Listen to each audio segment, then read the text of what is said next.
The Little Ant and the Waiting Forest. In the heart of the waiting forest, a tiny ant named Pips was already awake. While the dew was still wet on the grass, she searched the dusty ground for treasures. Pips was small, but she was very, very busy. Pips found a golden grain of corn. It was heavy, but she didn't mind. Step by step, she carried it toward her cozy underground home. She knew that the sun wouldn't shine forever, and the forest was waiting for a change. Nearby, Chirp the grasshopper was having a wonderful time. He spent his morning jumping over tall blades of grass and singing happy songs. "Why work so hard, Pips?"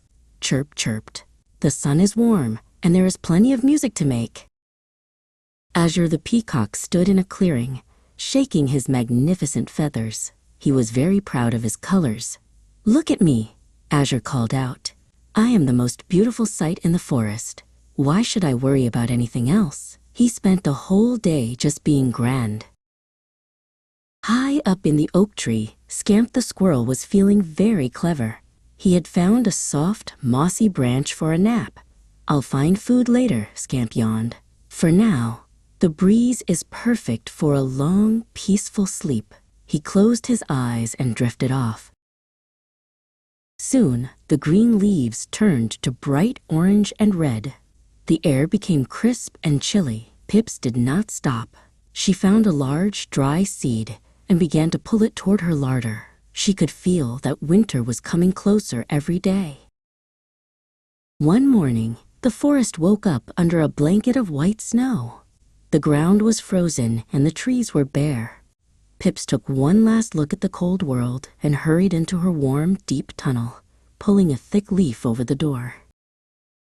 Out in the snow, Chirp and Azure were not happy. Chirp's legs were cold, and he couldn't find a single blade of grass to eat. Azure tried to hide his shivering feathers under a bush. They wished they had listened to the busy little ant. Scamp the squirrel was awake now, too. He scampered across the snow, digging here and there, but he couldn't remember where any food was hidden.